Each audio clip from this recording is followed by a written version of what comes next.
anopɛ ɛnɛ ɛyɛ da juada ɛnɛ da juada we deɛ ɛno ne da tu ebie kwan wo so wonye sika yɛ ɛnɛ so wonye sika yɛ ɛnɛ osan sɛ day na ngasa wo hyɛ aseɛ na wo hyɛ aseɛ yi a wa wo sɛ wa hyɛ aseɛ yi wan hyɛ aseɛ yi so a wa wo sɛ wan hyɛ aseɛ yi kura nti ɛnɛ keka ho that be at least at the end of the week no we to me grab over $100,000 and as $100,000 Ghana cedis na echa we to me we are making kwa nye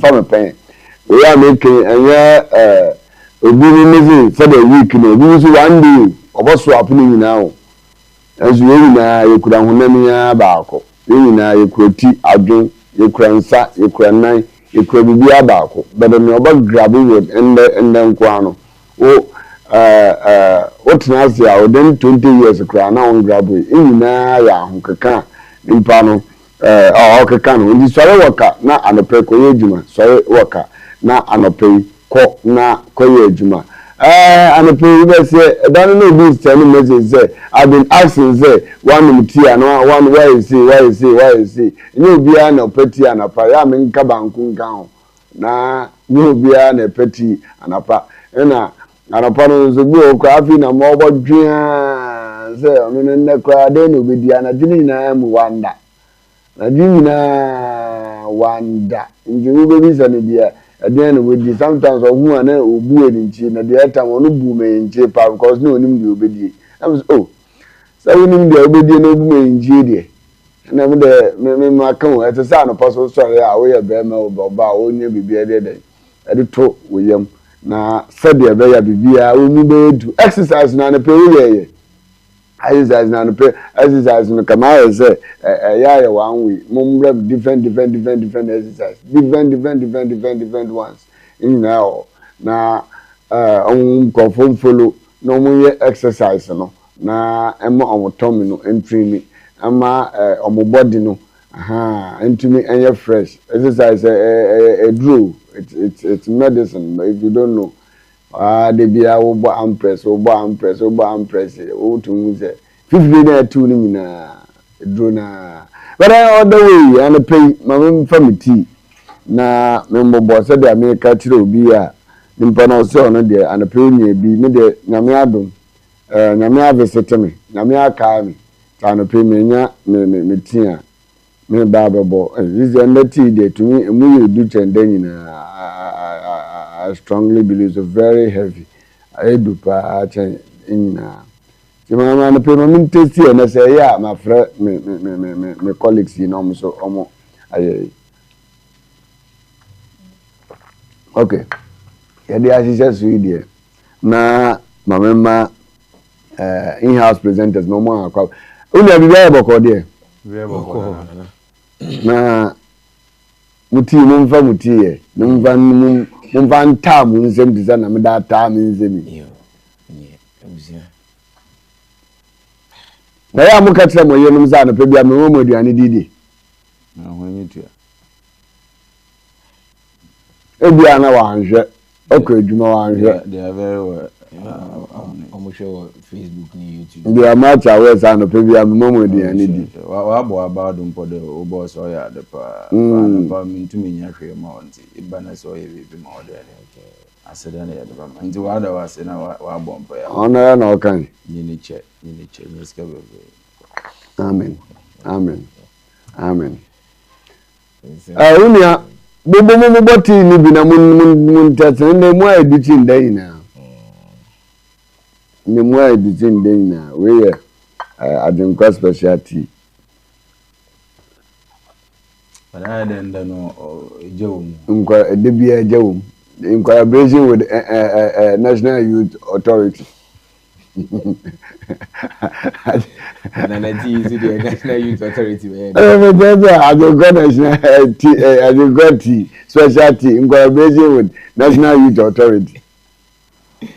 I want to say. Anyway, I'm going to know when collaborating. I don't pay. Baba. Okay. Who did you have to do so? The other name to be Gawano. They are come on. I had insanity. aya na nsa na sisa na me oba oni ma de ye bia za de bia bi different na ya I train na say na ye de na lucky mpo ne yema ne ye bia ne nkanchi ne bi oboburu yin afem no where you be there oya de o oya de pa okay then oba ho fe na woni ma de ya na wa ko wara na ko wara o say if you have man will go one day mean the way the band that day but I think you'll be good from T cry from Stefan and pen about him it's good right so Betty ain't among one Messi Betty Stefan Betty Missy Betty and I am money child but I believe she was good Betty the tea the way to me aye o sense on na say duane o pepper no de bia boko bia de nti on pese no bia bada ne say de bia o tea ni nyo nyo ogune dem nti onom na so o mo bia yesa na ye crown nti with that no say otumi na ono nko ada the problem nti a o pem nko me da ba nya nze yo eye tea one konda bebrebe no so aye on sheda nyo ono do pe man kum da se de be ya Opeman kumedapa all in the name of Ediano de Gun in the fridge my de gun in your messy auntie. Until the other day, nimpa bit is the team heading. Until the other day, a meeting be upon their son. Chance or they miss a hand catch a bit of Betty. I wish time my point and all if you're a Betty baby mummer. Me, David, what Betty baby no that for meeting to David. I don't know the first came in tower dying. I'm answering now or down, we are down. We need better. There be a meeting cake quay or come only number. And now we need to oh, baby said, it's a good Betty, on say because I do want it. Simple that. Massa will be a whole giant. And the way I bet it, and then I will only good Arabianism. I am on Godin General Copody. Sadia. No problem. And he say be a Betty who Accra, right? And they be a men's mark or Accra and me. Massa, we are hotel is Mamma, Betty. Any anomaly. Bonnie be a oh, yeah. Hey, Betty in the Jesus. I'm penning was about presenting Mamma. Una betemtin onu na me mama adwum fa ayo e bia na ono na obenya adwum bi o abenti amensa kan monum ti NYA in collaboration with Asumdon Tuntum so I call Ben mpochomu football e bi o moment kama me request video if I have no request I only request video picture ba ko bi na me pede mu project me play a big call blasters or they project mo onye team papa bo mo dey mu nka wan asemu ya me bojo NYA in collaboration with the Asumdon Tuntum some youth and also within and the weekend we right now it was superb the climax of the game did I say the game climax of the event was at Otom yesterday and in fact dignitaries be pimo on your dignitaries ketwa na omunyina tese at the end of it no obia kan baba so born na there but won't cover come from Nana. It was nice. Na bibia de janakwem. It was perfect because first time. Okay. This is the first time Ebeka say Asumdon Tuntum has made anything in collaboration with a different group. You know, Ebeka say first time it was okay. Just in your back you work yourself out. Now starting from a Friday, the dialogue now we share schools on the PMU, Mando secondary, the PMU or Muzano secondary, I'm to me by. But on Friday any day it was only Mando secondary and it mean choir. Omobaye na o share dialogue the way Nyomane Kukoye arranging from a peace campaign for youth in election 2024 say they are between youth yen fire home kwahihye nyoma bi mu ma emfa oye ne bi ne ade mba na And I ushered the way young man do students.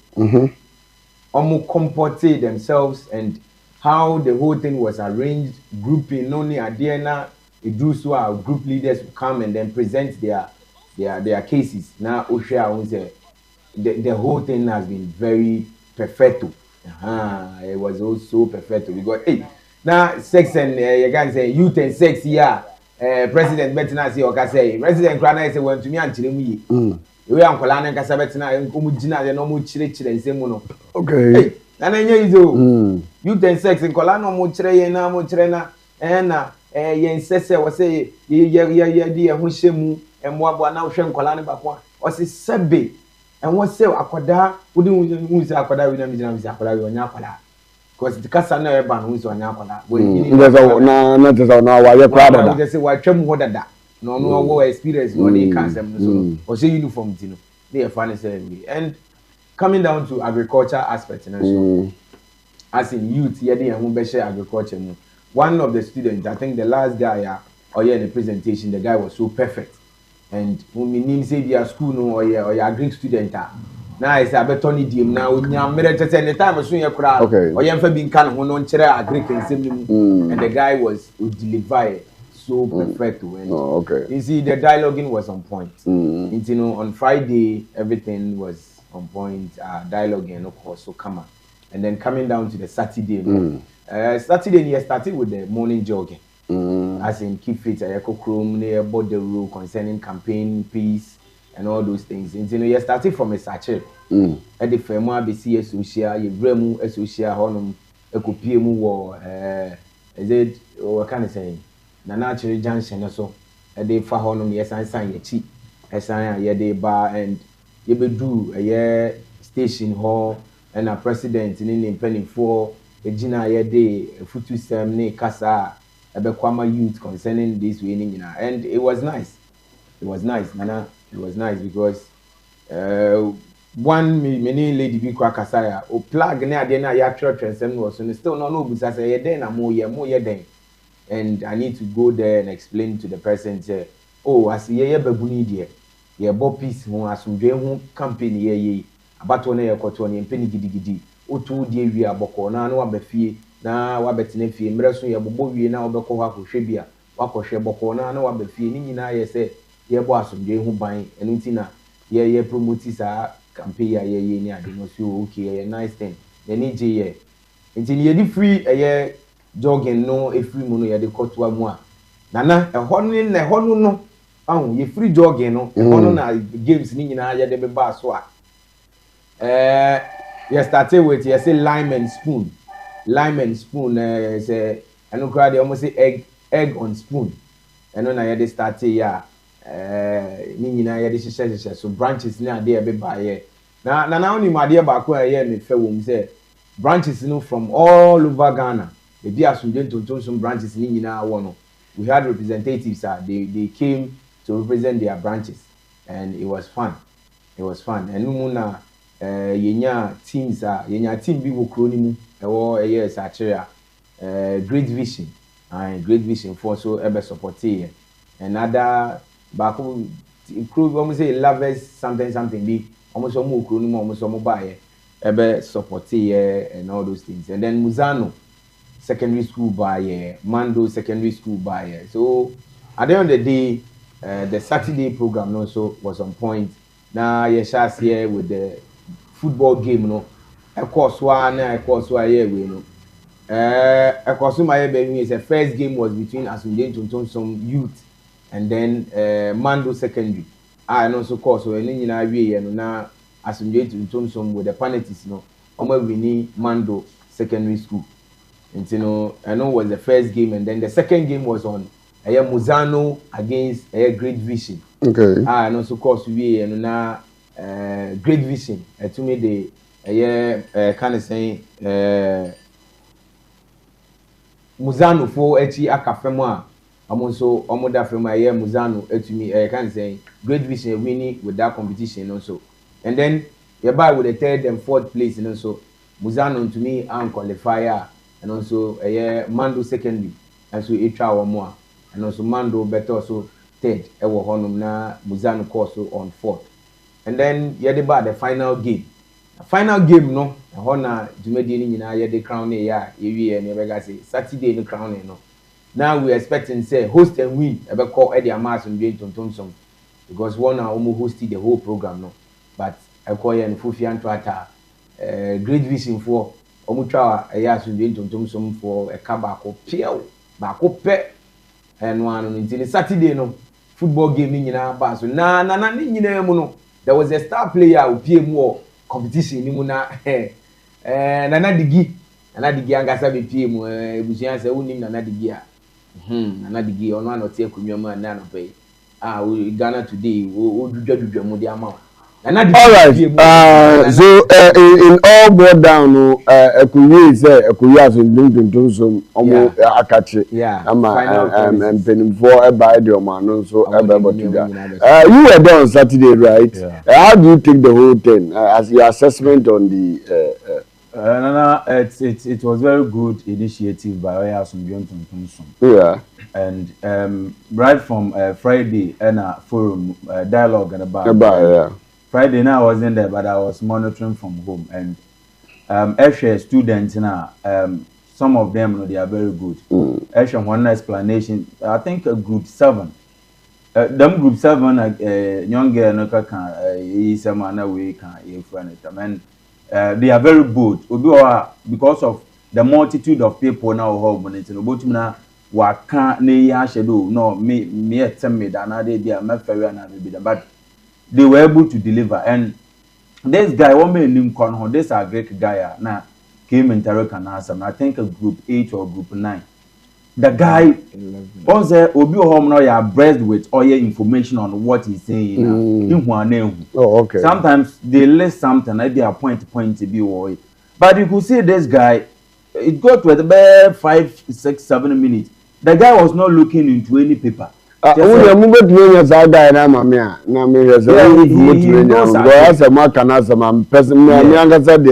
was also flash na my hair bigakra but me hu if any presentation he is not all that. I said Nekasai no, he's not all that there. Was he speaking English or speaking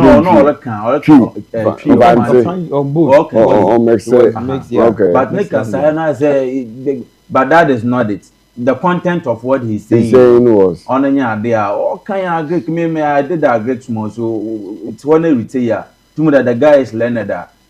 Me bompire there. More. Yana judea me call. Me always SSC. We are about pursue different courses. Tertiary and Obahama pa pursue. Them Greek agenda. He's on top. He's a top-notch guy. Me share no. Did you play the football or Bobo maybe? The be mean to me because no more doors. No, Mando player, right? Yeah, or a Mando. Hey, no player because I brand say Ujina or TT and in the near Chira Yiri na but me I wasn't there. I can't tell say Obodi and as but it was good. Okay. And I admonished Asumdwe Ntontomso more near fresh elections and intermittently or quarterly another half a year no. Now we to organize the people like that and but this is not the work of Asumdwe Ntontomso or the work of anybody, but rather the National Youth Authority. They have the mandate to always be like they have to even host it and then we call Asumdwe Ntontomso and they what, but they are not doing it. Yes, that is why I'm saying that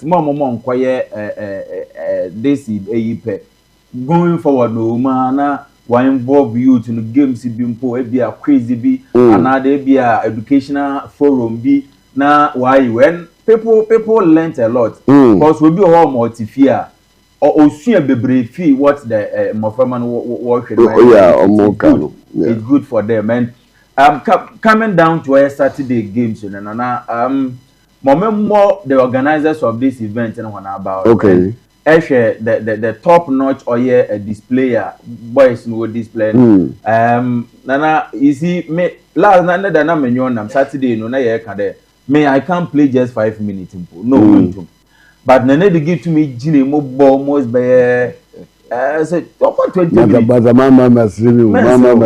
Nana bought 20 minutes. Nana gaza born angasa no. They were selfish and no more body. They were playing selfish. Born land. Born back. Born back. Na is a medium on the days of Milka. Kafra. You see, going into game no na obia na agenda na nanyi na na gide obeshegu na de gisha ye bo de ye mmom panta na chi no nya wango pe say otumi nya dam wango ni pa obo tuwa kasa wo na obia ne pay by 40%. Indeed, the support there was massive. Massive. Na hima jama obia born me from born me now more. In the mobile second match and the mobile press mo yanjamu.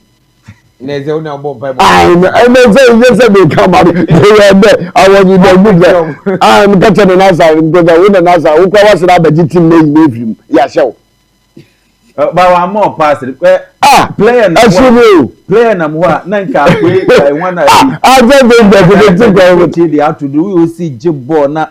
One fan to the man way. Ball, one for boy. Possible. Ball, it doesn't come. So people were seeing this. I'm not playing football, but the ball was in. Regina touchline and make the call for ball. Yes, yeah, but I've been calling for by then. Captain Abbas, we both said the point goal and now one. Man, Captain, with a man, Captain. You know, Captain Abbas, I said, go on your center. I said, no. The point here is Nana was not familiar with the colleagues, the players. The only person Amegas who knew the team. One team was Captain Abbas. Until you go beyond no Pijan is Captain Abbas. Captain Abbas is a born here. And yet, Captain Abbas, I was calling. If you look at this particular ball between me and the other guy, just give me the ball. That ball, dear, seriously to say, it's a selfish. Yeah. Because a selfish play. We are two strikers. And I will be able to keep it. Not take the ball also. So it's shifting the ball. Now, I said I'm on a pen. I'm a catch a guy, more so coach you guy to and I'm a catch there. Make catch an uncle ya quickly now we're uniform. No, what you know? Was it that? What uniform? No, can tell you. When was coaching one season. Bandana coach. Is it? It's all good. I don't know who is the original. No, who's the what to pound back or free. No, but to me, you go for body man. That's it. You have to. I call you so genius now. You ready? More fun getting a more coffee. So all the names of a talk and all the better. No, cannot defend. You should have a winning mentality. So you have to introduce a striker to equalize. That should tell you. But they couldn't go to defend. I mean, the initiative of Nanasa.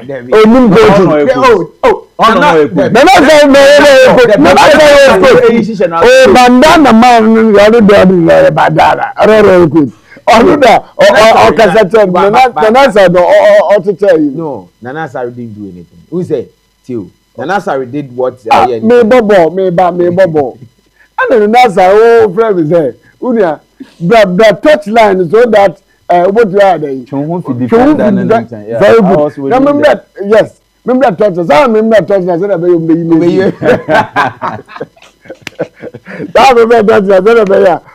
but all this making here even when they're boy because now come. That moment you even that was on the right because there's a ball baby more. I can right. But I don't catch a goal. But when I come board, but that ball yeah, funny say your boss. No, I ball 50 or 15 minutes that play. 15 minutes. Yeah, would ever say about 45 minutes. Nana boy move 35 minutes. I imagine. I know. Listen. Now, okay. You are expecting me to come the ball from center and Pamra. No, you are Nana Basa is a 10 Jesse. And the work of a 10 person. You go back, you take the ball. Oh, yeah. What I will cram our comment. Nana, my cake, who nanky project BB. Oh, you know, it was all good. I'm not part of the I can say, me yard, I'm going to crank Jenny. My cousin, me yard, my workers no more with because oh, mobile so. Me feel bon, my but come out there, my born, my bone. Born me now, Kebby. All in the baby, the morning, my me a day. Extra cannot bank of no defending on Marco. Because Uja Adena, all eyes are on me. Yeah. Even though they don't know me. She fans are did the mean yeah, dead Chale. No, gas here, baby, Anna. It will be anyone defending one man. Ain't in a minute and outside. Yes, Chungu defend. And they are very good for boot. Baby, I don't defend. And I said, the way I almost see Bombino. Officer in more Bama, defender. Sure. The one who's in mommy, the next I want Mumma. Nana, what can I say? Yes, only Bob, but next time we are moved. Not born them, but men who say, Obi Makua. Or market purposely say such a player. Good. Straight. I was saying,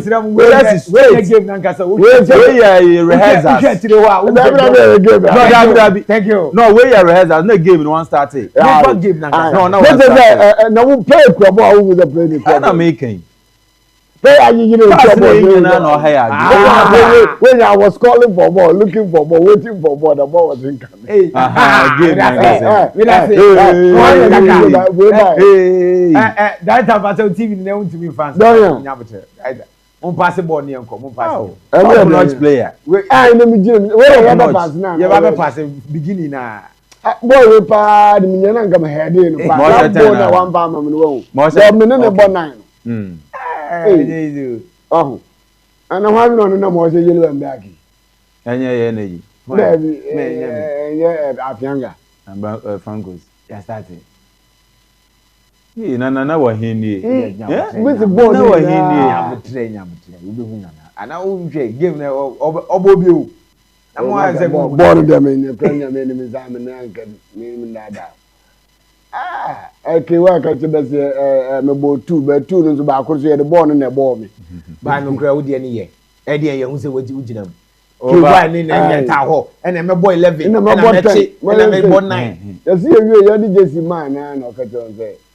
I'll cut you on there. I have friends that I can't say. No, no, air and I say, you film. Oh, now, Nana and I'm with you, Honor. Nana, you need to yes, I'm social bank crying. Social bank crying out to Papa. One day I say, I'll prove you people wrong. One, star player. Fucking is in no go or no crying socks. Socks. No play, you know, who's a player. Play, Jayo. I'll come in. I'm Bendy. Cabam. The trials in the Mama keeping. Keep the goalkeeper is very good. Yes, from the scratch. He has been. My first game, you know. He saved you people.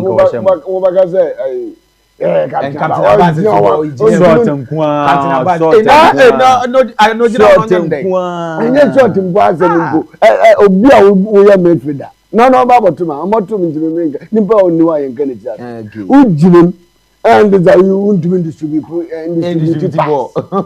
No, no, striker now. We know the Safro. I tell you, my 7 ball. Never Bufu Grimes and energy touchline. Looking waiting for the bottom.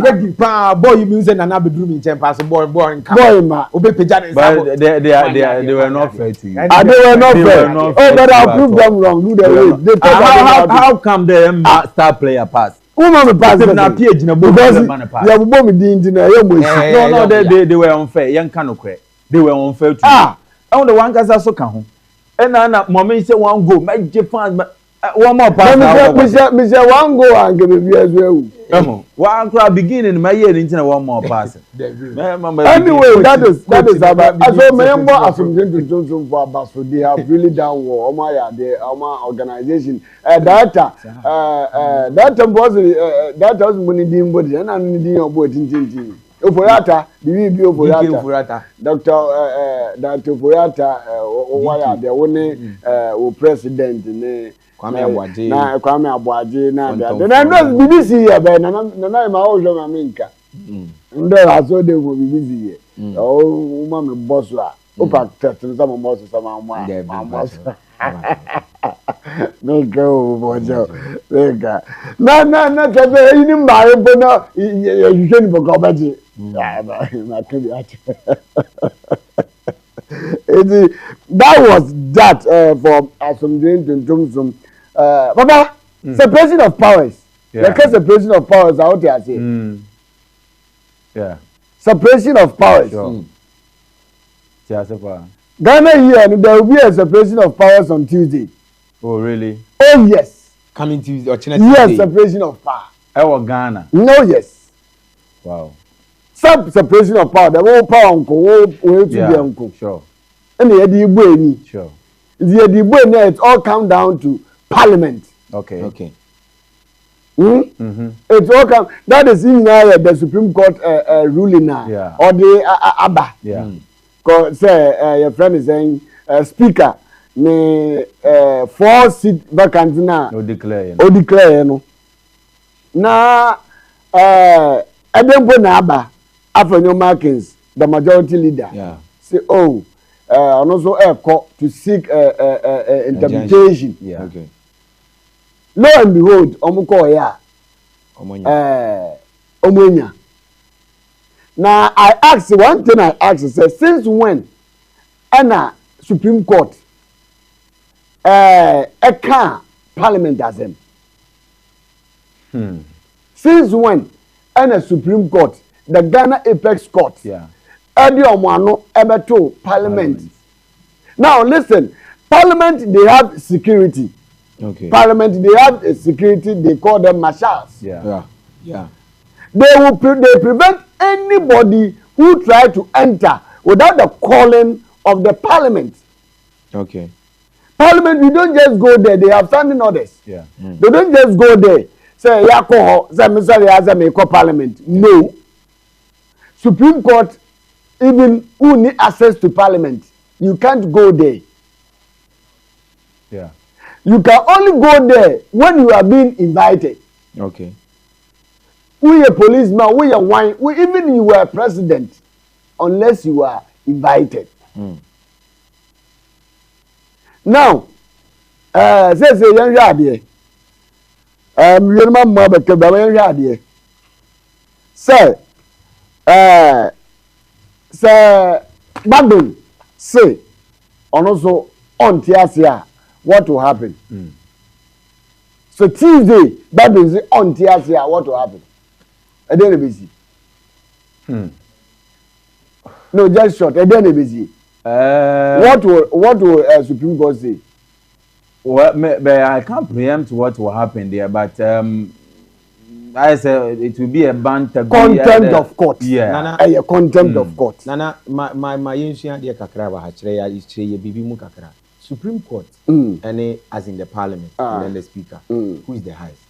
No. We don't. We don't talk who is the highest or who, but Obia de no.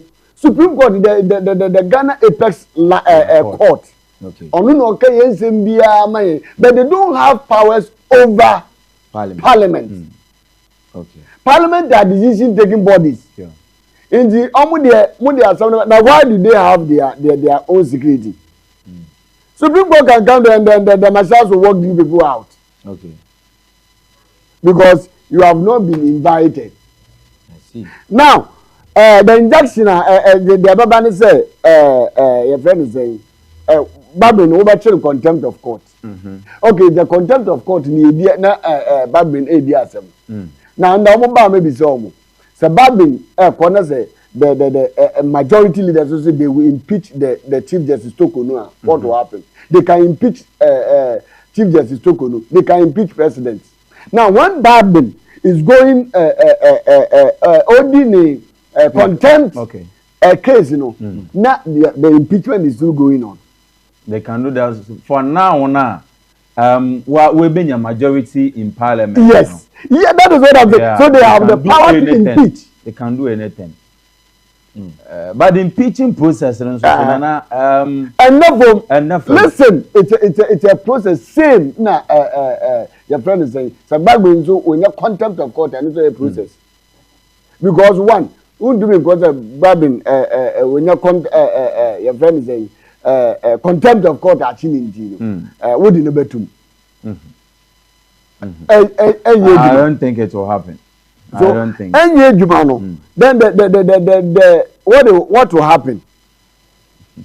Says who is majority leader can say or no? Over you soon the power as majority leader to cancel taxes. E-levy COVID-19 is it e-levy to levy ni one tax Nana, I do a record what Ghana has this year. No, it is very dicey and it's unprecedented. Being shared and see that Parliament, because your separation of powers now, you can three arms of government. The executive, the judiciary, and the legislature. Fine. Obia wo nejuma oye. And my Supreme Court here mentioned that and siase papa. When did they interfere? That is not my problem. Until the lawyers and whatever we both na wa chire me because Eshoya Parliament they are law making oye body. What they are where there washamra Emma Ghana fu yedido including even the Chief Justice. And Eshoya Supreme Court and other judicial services so one thing that they interpret law. Yeah. You see, you can't say that they don't know better. As I say, yes. Nana, I will not shambre with you, Obiambre, you may be a Humachin 530. Who decision on them the country here? You young to country that we know better the reason I can't the June 530. You know the reason better. Yeah. So Parliament, I call. Assistant one question, they know the law. Yeah. Because what Rumbra, Dambra, Nombre, Dimbra, where you ma or wine. Now, Embranos so about apply by the oil court. You see, court of one day in a way, and it's application of oil parliamentarians and bra wash here.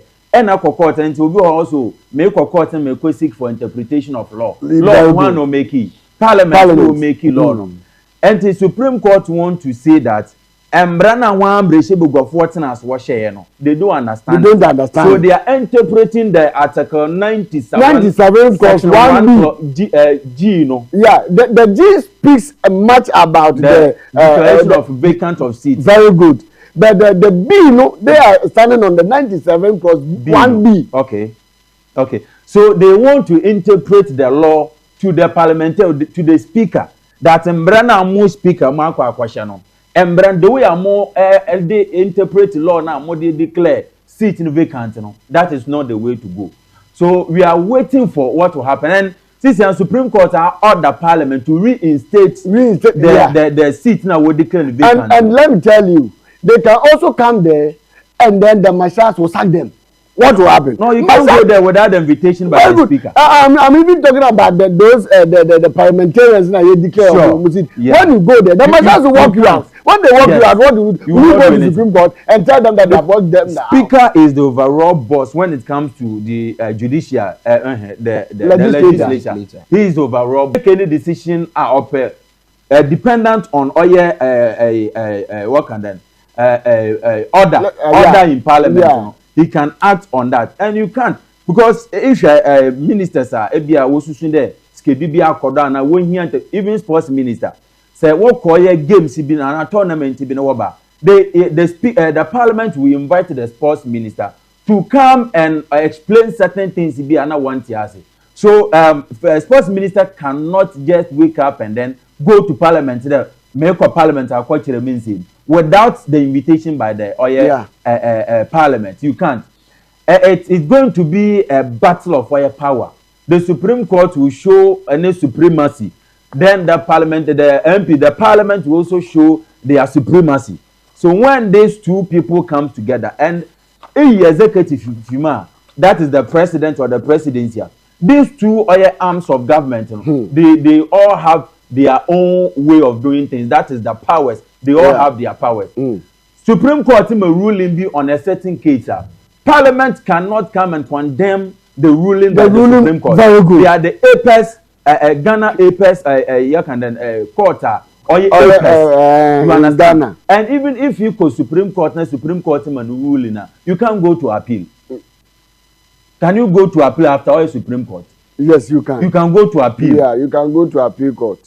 If the Supreme Court is the when they give the verdict, you can go for appeal. Okay. Yes. And the appeal, well, fine, because there be a Supreme Court and is the apex. No, from the Supreme Court there is nowhere to go. No, you can go for appeal. I think we have an appeal court also. Not necessarily the highest. We know they are not the apex, but you can also go for appeal. We are not the students of the law. When they come, I'll ask them because there will be a lawyer, Galahad. Galahad will go to my children. Yes, you can, but I know there's something there like that. And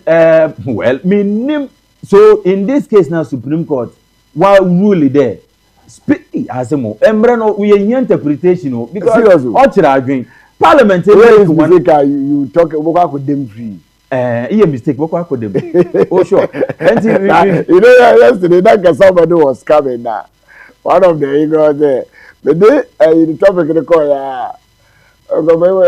this brother, this guy, we did over. There will be a problem. Let this man come. I was, let's begin. This is quite, what do you call? Technical, you speak it with technicalities in law. So if you don't have those ideas, may find it difficult going about because this is law. And if you don't know the law, what can't say be a you are talking about the national television. Contempt about you. After if Supreme Court told that even district court can district court why they go to the jail? Nana Supreme Court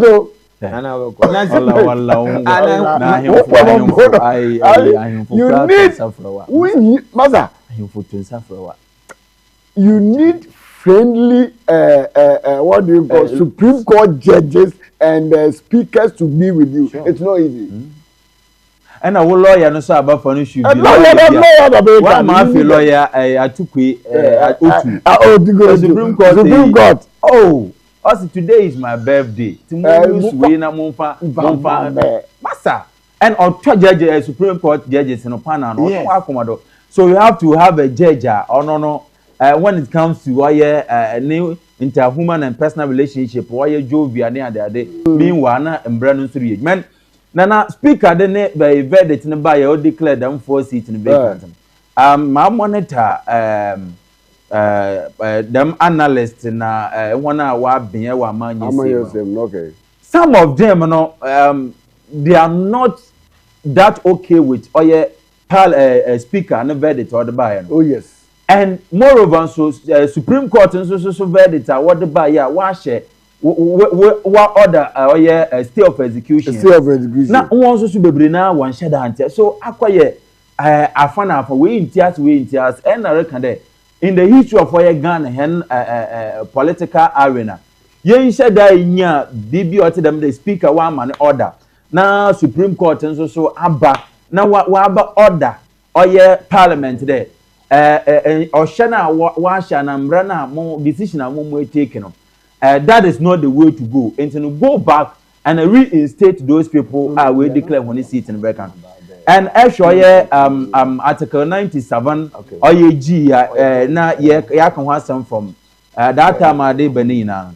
I say a person or a seat can be declared vacant if say nimpa no another MP no ho mo no or ya na dwindo oroko or ya independent You see, mama, correction be about mama. You see, a Supreme Court, Emma judgment, you can only go for review. Yes. So no appeal. You can only go for review. Yeah. In the but you just say Sabaka. Someone said just as you are saying, some people are listening. They are learning sure. than we sitting here. Yeah. It's because some of these things are purely law.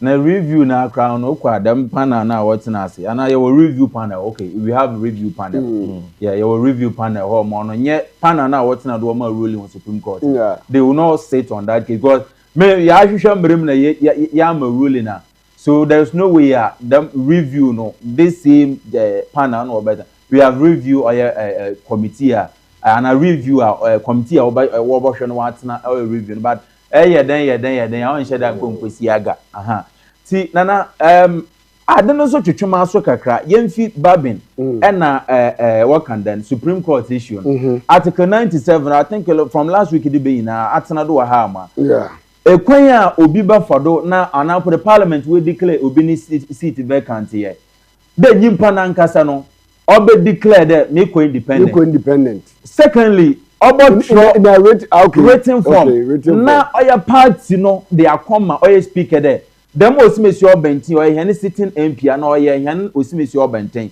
what the actual crack ya abraham there onyi party ni nyejuma bi na me all independent good so the party have to write to the speaker and sign a speaker with jinado now or they declare seat in vacant so in this case yanfa Cynthia Mamle Morrison ni di yanfa example in the first question I be send Anna Cynthia Mamle Morrison wa sure they come or NPP party ni there me ntumi na menye MP biem wo MPP dimti me kokwantin ko independent ana only another question and a question so I be send Cynthia Morrison ankasa we declare herself the Oroko independence ana for but she has declared herself yes that is two questions and me be say me we declare but these are the two questions you be jinado na ye aka sampe or article 97 fine we declare the Oroko independence but as to whether the one sure in a written form no they come or MPP party in there MPP party ma bosumo for 2 terms ye call primaries no maybe ankoyi it based on that me jinado me the party do you have things of such nature or yes Cynthia Morrison actually article 97 no mum project mami article 97 no they should project it for me and let's read now this man Formina there is what basis that no am there is it Thursday no Saturday na pana no ta am na orekan baby the Formina de no onyi party bia na dinum e wo parliament yes e no chire batin chemo ade ma na tumu de na be send he was influenced them Formina MP was influenced by the MPP and now onamdoma ebia one man or them or deputy speaker or parliament and you know them Formina ni case e dey no no you can be an independent candidate our parliament without from NPP and other NDC so we have so many other parties and now put the candidate who go to win election or parliamentary elections without being attached to a political party you one but here is the case of Formina ni day he was in the NDC MPP party and Oko Quantum Corner Owini and I am very much aware that before Formina MP no Obefi party ni mono onanka so declare the intention in the first place the local quantum for independent and secondly no so be sure that he wrote to the presidency or the NPP party. I remember very well that upon a letter or all declare ni seat in vacant no me assure the actual letter Emma President Akufo-Addo kran second letter mo offer Formina MP or my executive scrap ko share no but antentam e na okọ kwantin so the due process all the asiama fame no me assure the ofame e na odo call parliament as independent so okọ kodru ho no na MPP fo e sure the Formina MP ni na ma MPP for no ma sorry pound that's in the Morrison the independence sure. Because now by then they thought so you can't win and when the Formina man won sure into one ma the other candidate and the MPs so edge there we can do it. Esiama went on Oya independent, so we can also go. You see, and ever since ne minim aguna west home but MP awa Oya 2 terms. She touched base with the constituent. Okra you understand? Yeah. But that's like for me now. Yes. And you know, Cynthia feel that if I go independent, about Obi sorry Prakopa make independent or so very grounds, you know, because she has been there for 2 terms. So only all the corners of her constituencies. It's only you know all corner when you intention clear. If your man sorry Prakopa make independent, he knew that he was very much optimistic that Mary and he went and he won. He won. And Esha more called to parliament as this year never be said a formula need your parliament here. What this year what about joining or your MPP but on your MPP MP. You understand? Yeah.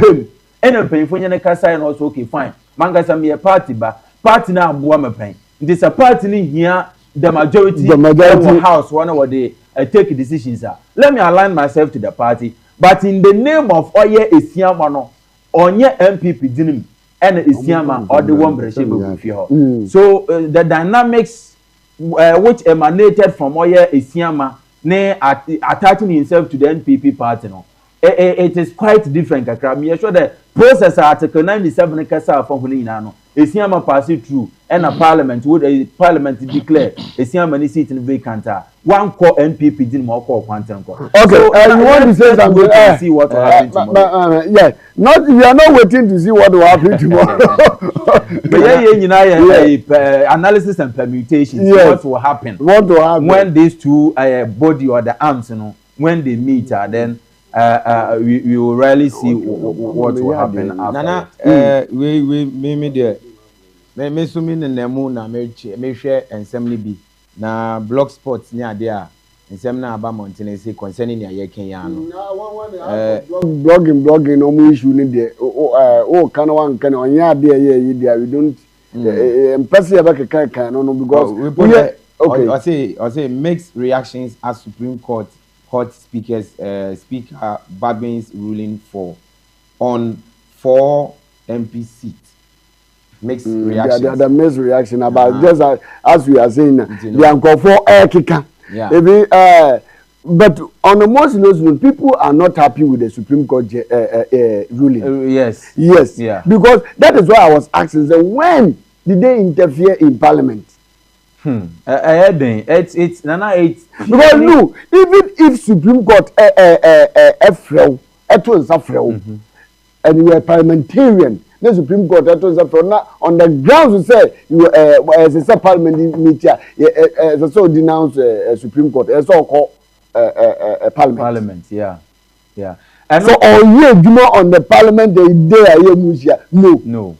Nana, is there a point say a parliamentarian BB wrongly the case has to be solved at parliament and I say no one if you someone they have summoned you but when you almost summon na date ni say na date no parliament sitting and now what is that even if I stand to be corrected though but if the American Supreme Court or invite a parliamentary MPB I think the Supreme Court the Judicial Service will write to the speaker here MP Parliament. So why did they write to the speaker? Obia want to so they have the mandate. You should know that look, a policeman can come here and pick you. Yeah. Wait for you down there. Yeah. Papa. Even sometimes policeman wait to me I say my baba pick you straight. Yeah. Wait to that your letter but I just got produce came in there. Yeah. Sure. Then you produce came in there. My mom say can produce him. That's one for now. You have the case. Sure. But they knew that Keminta is working here. Yeah. Into the means of getting, and yet so be right to the general manager. Sure.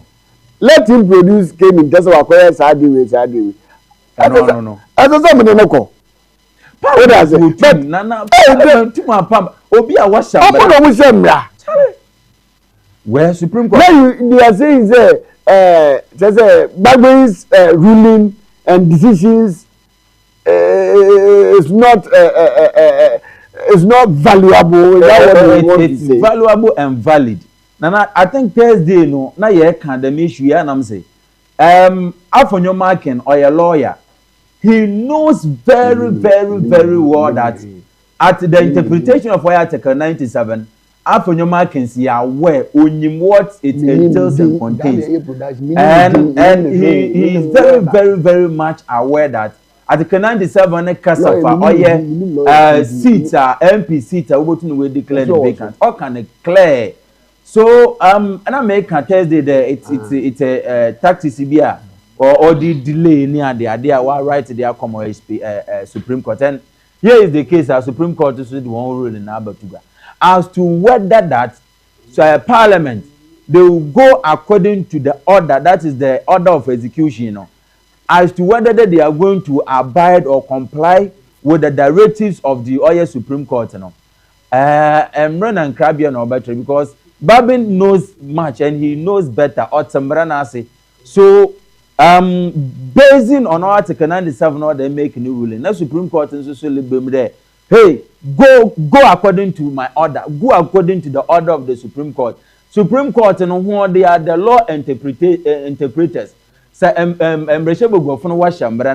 it is mandated by the Supreme Court or the law enforcing agency to make sure that they interpret the law made by the Oyo Parliament. So going forward, you know, let's see what will happen. We until campaign I don't so acquire Parliament and Supreme Court. If I'm not careful, I will wait Parliament, SMC Parliament, meaning say you can't Parliament. And what's it a pre-fee Parliament? No,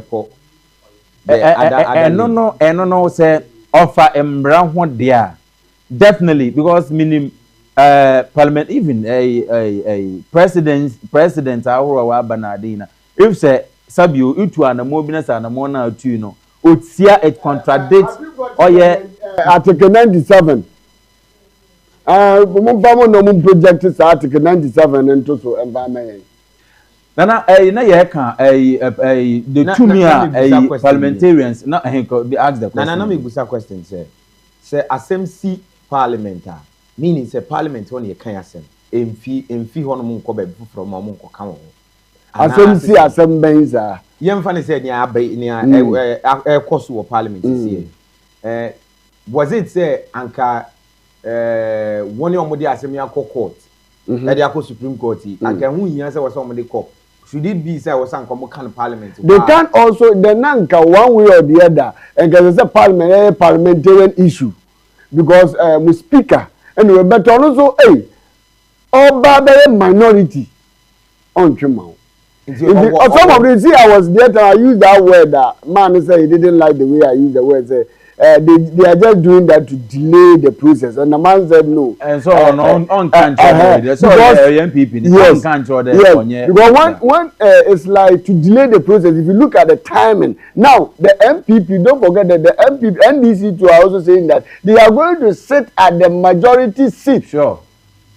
And they will not allow. Start from today. They start from today. They are going to sit at the majority seat, and they will use their powers to I will use my jealous what do you call powers to abolish all these things. So when it comes to that, I think they can do it today. They can. Say speaker and speaker declared. Yes. And the speaker also not table. So he can order the majority to move away from the majority seat to the majority seat. And you has the power. You have to. Yeah, you will go unless you don't go to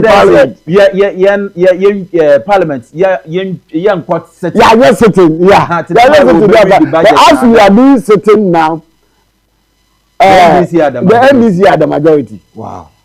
And Dr. Mahamia was, I don't know whether hilariously, was saying one time one day majority, you know.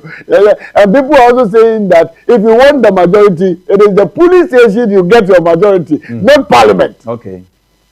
And Nana, say police station you get your majority. As they say, maybe a druid. There's our case. Because the police station in the majority, no, and the parliament in the majority. You're too abano. Let to have a young one to yarn and you majority, majority. Good. Yes, majority. Supreme Court, Supreme Court. Your friend is saying Parliament. Or changing decision without their thumb. You still don't get it. But then Nana said, say no, some MPs no more come home. You don't get that. Come again. Nana, your point. The president said that it is polling stations that we get majority. It means during the voting process. Yes. And in a majority. Yeah.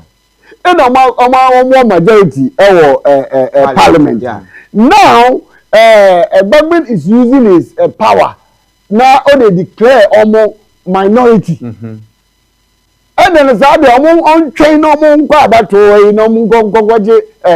well. I get you now. Nana, Marie Kenkrano, it undermines Article 42. Okay. Article 42 ne kasa for people's rights. People, everybody Ghanaian, you can't disenfranchise anybody. Yeah. So Article 42 ne chrim to me and a writer Ghana for your what they are. Very good. This to the American ya. Ebian Fantima constituency. The constituents, you know, wako Kotuaba with one Tom to the American in Woko Ophelia Mensa Hayford. Okay. And more come work a majority in our parliament. And the Sunday speaker the just one day. That is what they are doing. Seat in vacant. Article 42 of 1902 Constitution, it undermines it. Because to me, the 2 million are the top. If you want to take away the power from the MP, then we have to go back to do election. That is what they are saying. And that is the message the power from her. So this is purely law and interpretation and all that. So well, Nana, I think that we are trying to get some lawyer be on the line now. Wait to win. On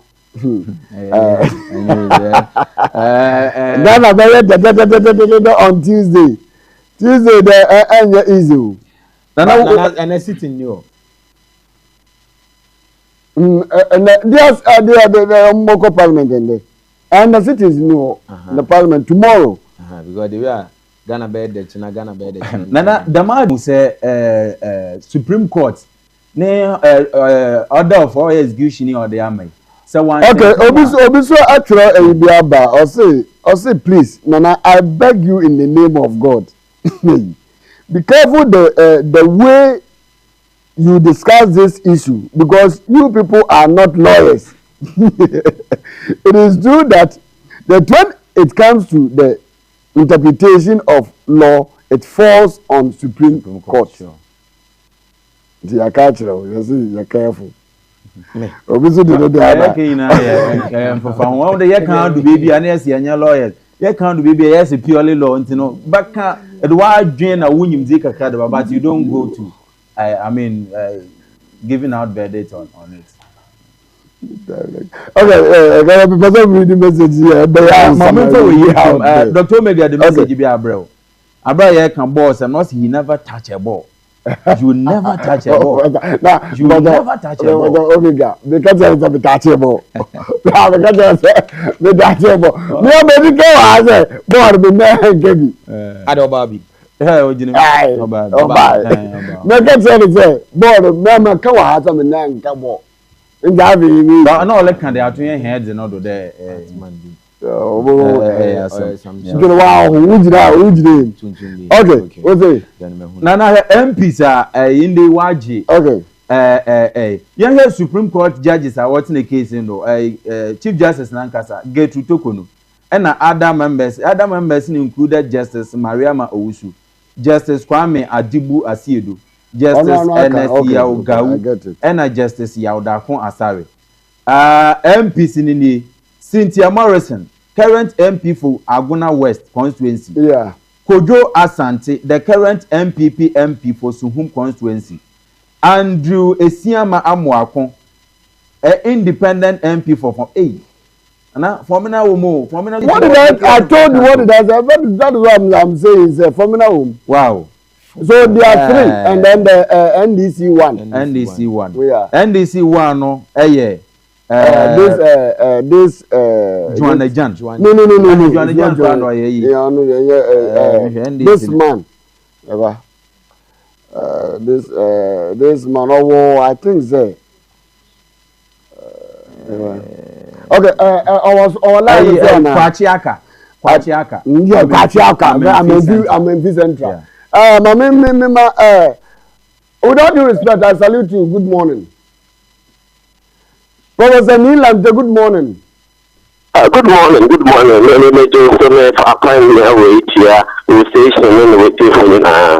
Now, Bibia Bokode. Professor, with all due respect, one gets a mamu position and now you have two positions in here. It's mamu positions in the ending. Come I'm saying that one gets away one. I know the way a professor, but by then, no. Mamu profile kakra about you. Who are you? One gets away one. Okay. But I say, I didn't call TV magazine. Yes, I didn't call TV magazine. Okay. I'm actually very familiar with magazine Punamete. When there was a marketing Lantina, my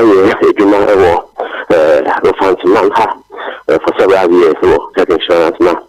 My son, as the Deputy Secretary General of United Nations Association, as you say now, Advisory Council, so I am an international relations expert. Now, local area accountability network. Focal person on anti-corruption. The anti-corruption campaign is funded by Hewlett Foundation. For a consortium, anti-corruption coalition, Ghana Integrity Initiative, the local version of Transparency International. The monitor implementation of the Auditor General's report into how the assemblies implement them. So that we are at the course of society. These are a few making I can't want to say. Okay. Just as I said, you know, why opposition is here, because when you're born in the position, who makes about yourself, and you very well. We thank you very much. But Mamen and the payment too far and Parliament kakra and concodi in common our Parliament. Now I think that there was a ruling there. A Speaker of Parliament declare the 4 seats our Parliament vacant, and we did Musa after markings until the majority leader in the he says is going to seek proper interpretation our court. Lo and behold, our court no granted at the Emano. Now, some common Tuesday Parliament via sittings, and we don't know what is going to happen. Is it either say Speaker Obadiatum announce on Jintuno? Some common without due respect, Professor, you didn't say. Yeah. Sasa nyamanyamo we abakoso na akoso no krampo no. How are we going to explain it? You better explain it. That's the day. Sociology experience human conflict will never end. Now, some Afro, some major religions, leaders, each of them talked about peace. Why peace? Because things concerning humans, that are on into all religious leaders talk of peace. To Muhammad, Jesus Christ, Ubia Kasa, Christians, Muslims, yes, Christian women need to know or change and come on, so I can say more about 18 verse 16, 16 and 17, you see, I think we can go, I think one to 40, this has churches, and into my ahimfluence, ever, our mind says that we do, it's true, Kofuswa, every then it's no police station, no hotel court, you know, some for conflict, you know, the resolve conflict. Into some are okay, maintaining one say, a parliament, and now, yeah, and so the basis a call for resolution. If you want to remember, I say, you're payable. Now, yes, now structures no for conflict resolution. The structures are there to seek redress and Juma. And you say, I walk out parliament today. Parliament in Juma on its own. Parliament is one of the organs of state. Executive, judiciary, and the legislature. And now, they say they are yet once in one of the organs now issue arise parliament. And now within them no I can say who was speaking and honorable Arsenal Martin and so now internal to parliament now I could not say one more in Siasiano. Now to say across the Supreme Court. Okay, yeah. Hello. Hello. She said no, Supreme Court no more come no. You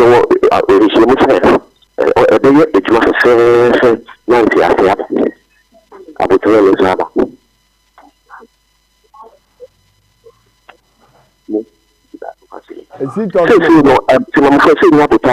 Now, your master church Juma. One say issue parliament, one of the arms of government. Almost some of their call legislature. Parliament to get legislators. We know a year and executive for implement and also and I say, the people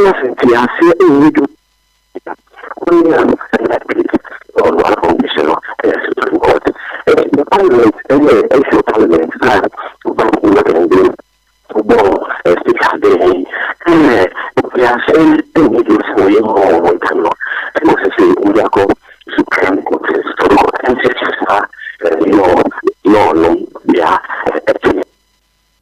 as line mu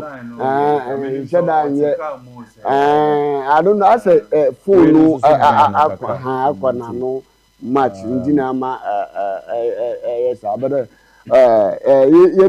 just as a message I have been coming through in saying this purely technical and it's by law. If wouldn't law no now so could do one message is Vintage didn't talk about it too. I beg, and I don't know. So when you're there, that is what. Also, Vintage didn't talk about it too. Please, it means that now you shouldn't talk about it per se.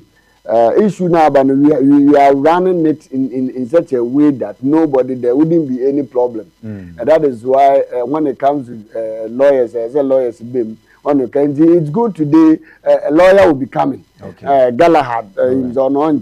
It's a Mokola. In the on channel will be Mokola.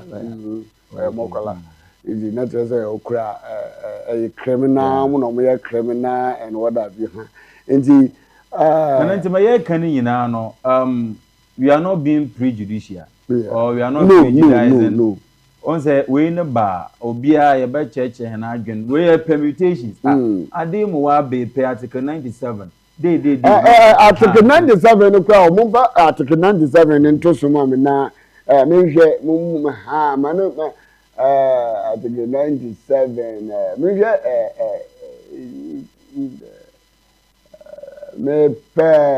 Gino, young Gino, Commandant Coso. Okay, and so be there. And I start from there. Obviously, if he resigns from office as a member of parliament by writing under his hand addressed to the speaker, or if he leaves the party of which he was a member at the time of his election to Parliament to join another party or seeks to remain in Parliament as an independent member, just like the man was just like the man was saying. It means that so we be feel way, but man kosro na mo yade, man kosro, let it go top, man ko. Okay. Then me pesa enko top, me per top there no. B A B, okay. One no. Also, a member of Parliament shall vacate his seat in Parliament on the basis of upon dissolution of Parliament, that is near midnight, good Parliament, you know, or if he is elected as Speaker of Parliament, like Babin, he's an NDC man, but he elected as Speaker of Parliament, then he seems to come down here NDC, also NT a government as he goes. That is it. To see if he is absent without the permission in writing of the Speaker and he is unable to offer a reasonable explanation to the Parliamentary Committee on Privileges from 15 sitting of a meeting of Parliament during any period that Parliament has been summoned to meet and continues to meet, or D, if he is expelled from Parliament after having been found guilty or contempt of Parliament by a committee of Parliament. You see, there is a contempt in the sure. Contempt of where? Parliament. Not contempt of court. No. It means that they themselves anything to do with Supreme Court. Yes. That is that. It means that in their mix, contempt to me actually. I am your court contempt. Speaker Bejin Tumudo. Yes. Now watch it out there. Oh, I'm expelling you from Parliament. I am expelling you from Parliament. If you ABR 5 months, 6 months, on it is the discretion by Oya Speaker of Parliament, pay Oya or Parliament one standing orders. Yeah, and so it means he said they clearly Mwangasano law na they are lawmakers. Yes. If they know law na ngasa ebo mo buy. And this thing should be, also the man was saying something that should be internal. Yeah. And mentem wasa benjino akwa external. And some more momo shambrano momo say munte 97 na say now you want interpretation from Supreme Court. No. Thursday na meka cho da afọ your marking. Or your majority leader in Parliament. Yeah. And actually, a law 97 or enacted now. He was part of it. Our parliamentarian, it has been enacted already, but our parliamentarian, the young cadre, honor and our year. So you know very well that Article 97 or country orders say a equal independent, another a true resignation letter the bar. Now say equal parliament, and I'm for the equal parliament without party now. Or to what needs him another call Parliament and will be declared with seat in the vacant. They are very much aware of it. So which interpretation again? Yeah. Interpretation at that Supreme Court, the one will interpret law now one. So I don't know acquire something which is there or a technical and a tactical and law issue. Yeah, you better an argument, you better and Monka Kanka. But if you get lawyers in the camp, some of them when arguing in your pet. If the lawyers too, with the whole jinaha. Based on one political affiliation, we'll be explaining differently. What the per lawyer acrobat na say embranded the whole pay for you, but what about 1 year to make sure that it suits one political or a work under the party. So one cry law lawyers in a crampono. The article 97 interpretation will be actually differently. One means secret that. And I can tell me and I said young maybe other. So it's purely Embra. So bring you for no shoot help us. And Marking as a Galahad, a lawyer or Baba. Okay, fine, you are here. Better explanation interpretation Galahad. Then call different lawyer. Obama different interpretation from lawyer Galahad about the Bamba. You try it and see. I'm trying to call a lawyer Dazi. na only in che, but I think the lawyer is so from Van Dok send no message to Bamia. I didn't talk about lawyer paint paint on Austin so mon trying as a motivator lawyer Austin because lawyer Dazi is an MPP lawyer. Lawyer Atadazi, my father's lawyer, is a MPP lawyer, and then Dr. Austin is also NDC lawyer. They are very good. So if you get two of them, that is what I'm trying to. We are trying to get them, but at the prayer, if you look at this, they will be seeking for so many lawyer. Mumfa cause mamina. Moi, munipa munana digia na efrem munka muntumi here because lawyer Austin central region omo legal team head of legal team edema NDC so na lawyer Dazi Atadazi ono so central region MPP legal team lawyer no but they are not picking the course and this I mean say or in the software can every morning in the house. Oh, lawyer well, even though Kojina was a Cape Coast North. Lawyer was saying, I'm busy and they are cause of because of this particular same issue. I think lawyer Kokupenja will help us. Also been sending a message. The lawyer attendant is sending message. Sending message. The person menene kasa.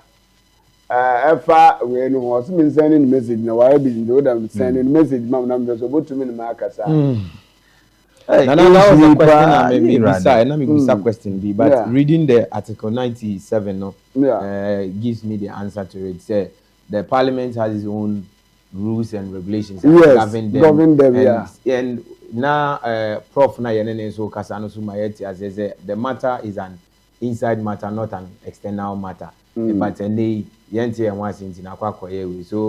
that was my side of the question. But I wish I don't know how Supreme Court gave that ruling. And no who and Nana actual ruling Supreme Court the mine. It was too sharp. It was too early. Because me sure the Afonyo Marken they always seeking for injunction on order of speaker. And said indeed answer. And this matter has to be fast tracked because even they themselves, Supreme Court, no for interpretation by you. No fan by. There's no bother. The lawyers will explain it better to you. And kakra minimum where a stay of execution, order of execution. Supreme Court, they Parliament on a babin on the ruling. And instead of execution, so it takes 30 days. And sana a decision be now sitting be home. So since you are now court, Supreme Court and Madam stay of execution, it will take 30 days. And sana and one and may pay there be a lawyer be bedroom them 30 days. What goes into it? Arrangement bench, share ben or home what or 30 days in the boss and stay of execution while so these are some of the things Galahad babies and what I know is will be called stay of execution.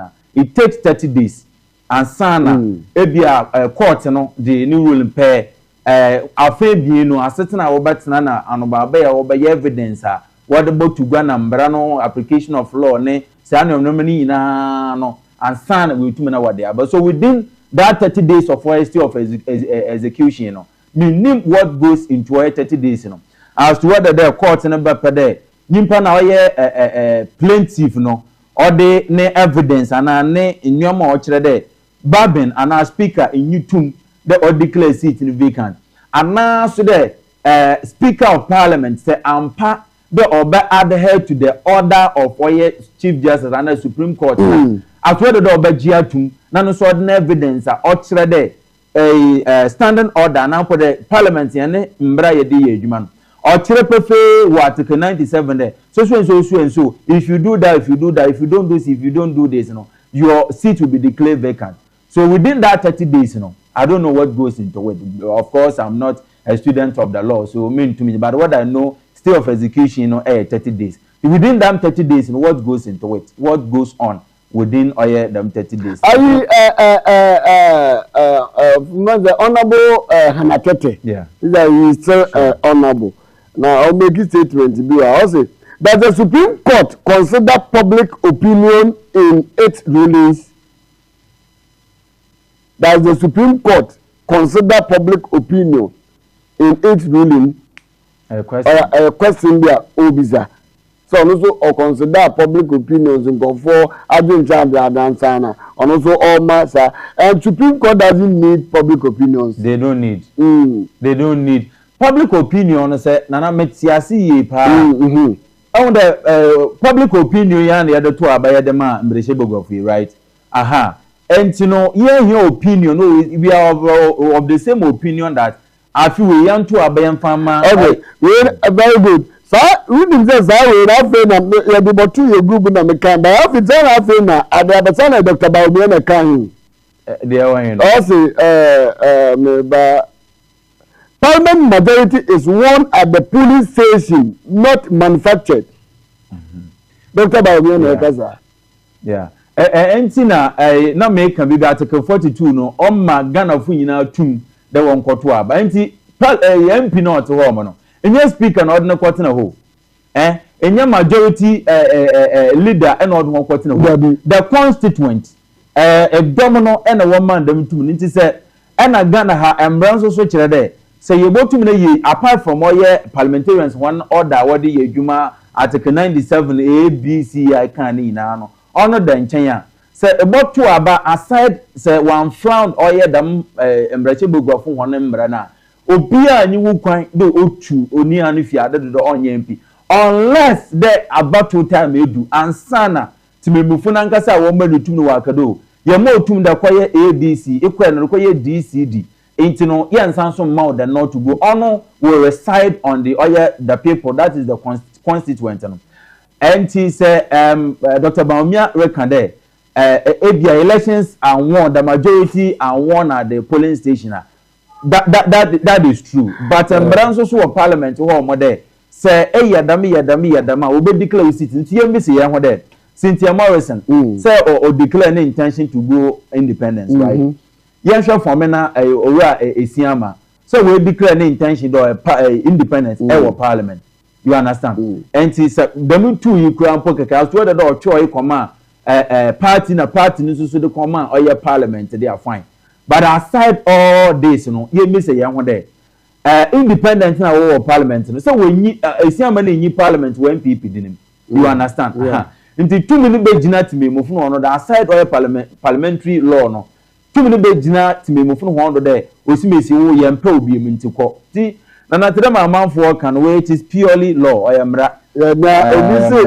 Obi no message bi na Jean Magasa I say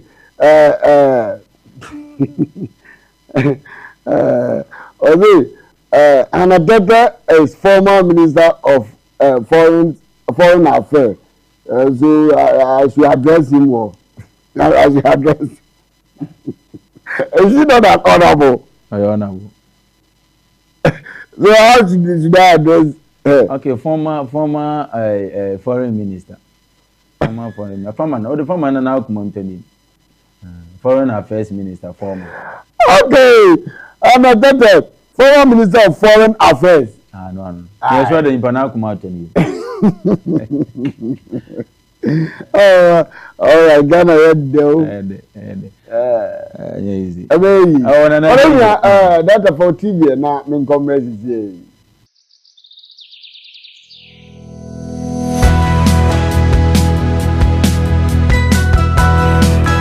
And then me man am up and you want mo say o kon make sure what the 5 place aduane no ebe 5 cross a wo wi am make sure say me wo corner ho no mo so me di me agona bi o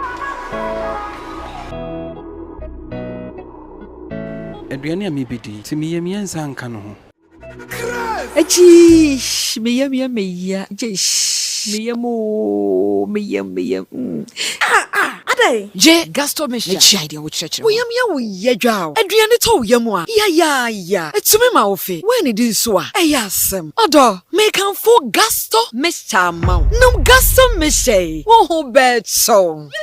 Is it funny? No, it's not my funny. God. Is it funny? Who penny do support to a friend 0233 302000. Enya ma pemfo. Nkwada wanya mfie dumienu. Ni wona wa man kwada nufu. FDA ajetwede nkrato ya tum.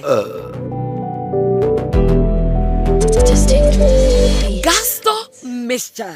Yaflu ya diedro. Midafui, a day and a whoopee, fridge, washing machine, air condition, kettle, rice cooker, gas cooker, water dispenser, blender, iron, TV, sound system, microwave, and a wunya, and then I attach and then what's then them, and then I make come for Electroland Ghana Limited at the amount, or more promotion changes to be bad, promotion can see a pass every day, promo, and to me, I got Jodia, my child coin and you can cry, or more Mankasi markets, and can the First Allied Bank almost so Accra Contemporary so almost frames oil and a D and shenim from our matru for so 0208 959 303 and 0245 880 341 Electroland Ghana Limited or say bring home happiness. Admission. Ajenkwa Media College Eton Safre Obi Bia Owo Eniswadi Huni se Opese Odani radio and TV presenter, journalist, DJ, video editor, camera handler, newscaster, MCR, reporter, production, marketer, advertiser, and graphic designer.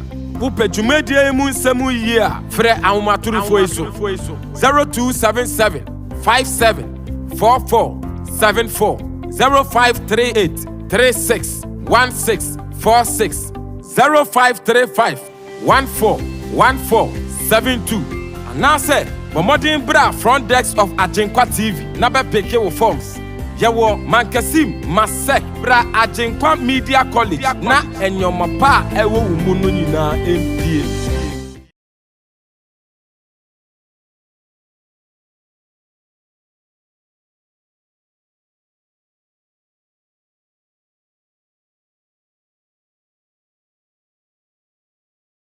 Ose empremiensa na shafama me afishia no mu Exodus 23:14 when April there when August there are you ready for the last one December eye meni je se wo se me se yenko eradi fi amanfue Rabbi Ojibia afashe ne mre na so yenina ye ba be bom abotwi akọ ekunfi otom ekunfi mantem ehona ende di echire wodi erade fie bipo no atim ata embipo netifi na wo say wo beba so asene nkuko nyina na amayaman nyina besane yo aba ho ewo oman ganem enti tumirika beje ho na indefo enso djumedi aye bedi no edebia ne emumfaso ewo ho ye hye afahye yase 26 December 2024 de kwesi 2nd January 2025 ededi kan no yawada eye bonifache ye betena konkron bia no ho ewia no miensa akaka nyankopon na enumbre 9 o'clock yakwa akotwa konkron bia no ho ape bonifache efiada eya ayawresa memenenda eya abawo osiada eya brabo ebekoyie ejuada eya tumidie ebenada eya mpuntu ena wekuada eya nkunumidi enti tumirika beje ho na watworo won sem no mu se ofie we nchechire ye no ebeye kese asinkane de no na eha na wobema asomdwe hegatuna asomdwe ntontom som ewo ekunfi otom mfimfi mantem fere nyamesoma for yaw ewo ahomaturufo iso 0277 126308 ana 0547692297 programming nyina bekoso live ewo Ajenkwa TV any radio Ajenkwa Ghana ewo YouTube any Facebook Into Every kid belongs to this awesome stage. It's your time to shine and show the world your talent. Rise and Star Season 2. Evanso from the 14th of September to the 9th of November 2024. Shining live on Ajinkwa TV. Rise and Star Season 2. A viewing your prices in here bigger than ever. Nigerians who are a trip to your preferred destination. Discovering future superstars. Who bet me vote your favorite contestant by dialing star 920 star 55 hash. Ube enter contestant code. No one selected the number of votes I pay. Yeah, you approve our phone also. We are all networks. Ube to me so download the Vote Easy app no. Google Play Store and now the App Store. No one to benefit hono. Rise and Star Season 2. For sponsorship, ube to my for 0538 356 581 and as a 020 695 4220. Jumedi is being powered by Best Tape Entertainment.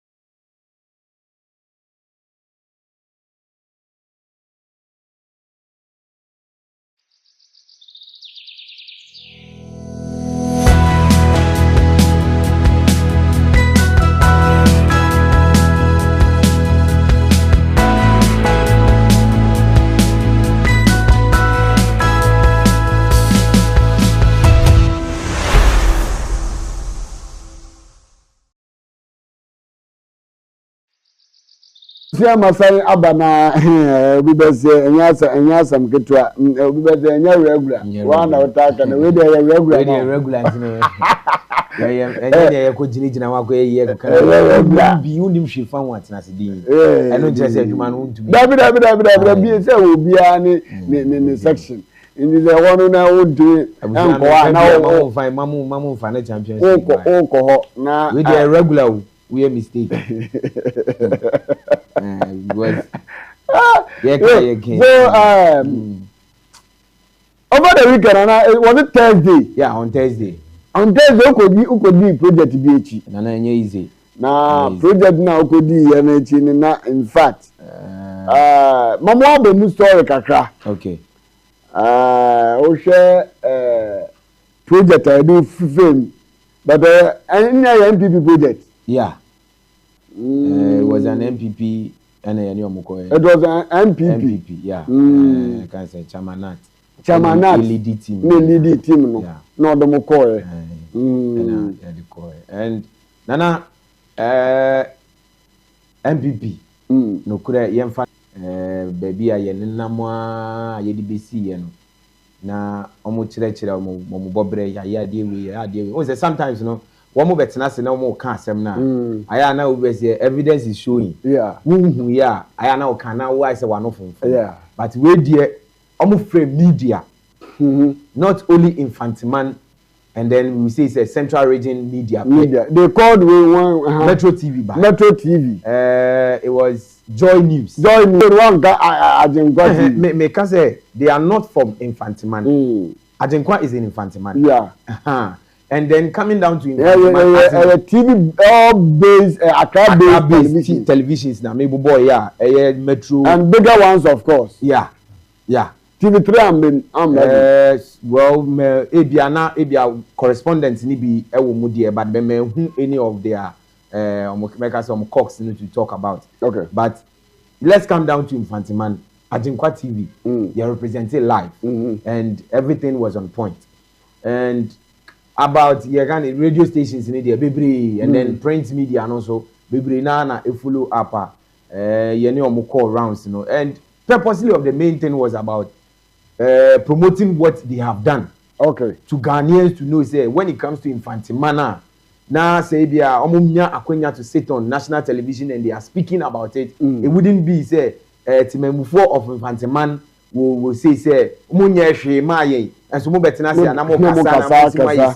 so in the sense of say say to Infantiman people so that when they are to go and vote one will say adewe esiha we ewaha now one then when we say okay and me to aba for development of say adewe mensaka MPP adewe the other Okay, if that is the case, let me request for some of the videos and then then I come to you. The video ni be ready. Okay, this project is what the main. We want Mankesim Yenim Hayi Edumaku Station. Okay. Edumaku Station. Okay. We anuncio ultramodern way. There be Munya Butra.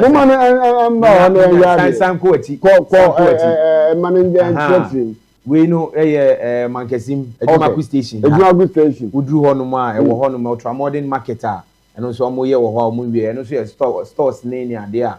Omoye but omuwi okay ninyina is in hands of MPP okay and sanu adwuma no ebino no nti eno ye adwuma station he ya Mankesim okay adwuma station he ya eno nti Mankesim adwuma ku station nti we si Mankesim adwuma station interestingly I wo hot sisi ya but honorable Kwanze for may so rest in peace honorable Ophelia Nukun I think last week or 2 weeks now omunya no 1 year and the wife honorable Ophelia okọ ni tombo so na ebusianfo na ade koshia na ade I'll send you some of the pictures now maybe Monday Ophelia bana no so so the husband started no so what you say nana we su ye borehole bia omwasi na ebia krunu na efutu akwa okay efutu akwa borehole na ye ni nipa ba ku mienu twetwe nkomo na ebusa om say tama borehole maye no na omwese nsuo we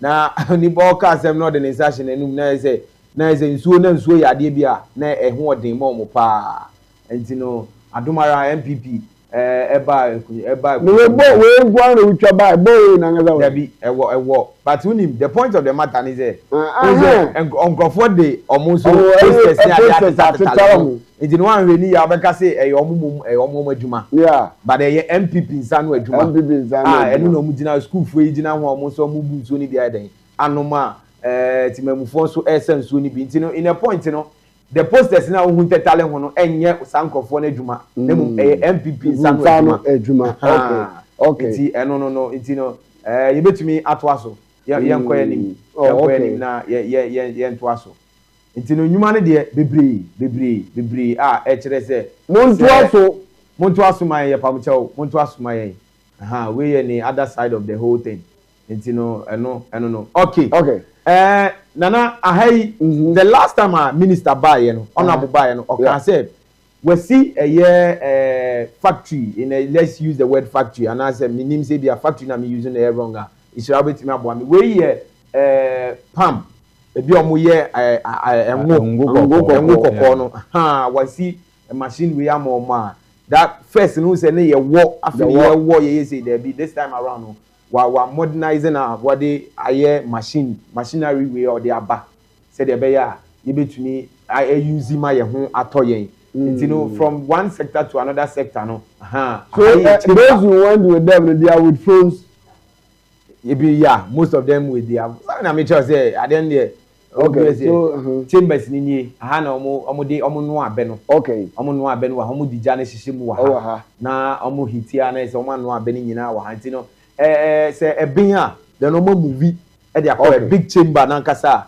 ho na ebe room ani we ni nyina is this ya no anya dia omo be wa modernizing in the other sense in America the we move from the manual okay different so they have moved from resetting to upgrade that is it yes and actually them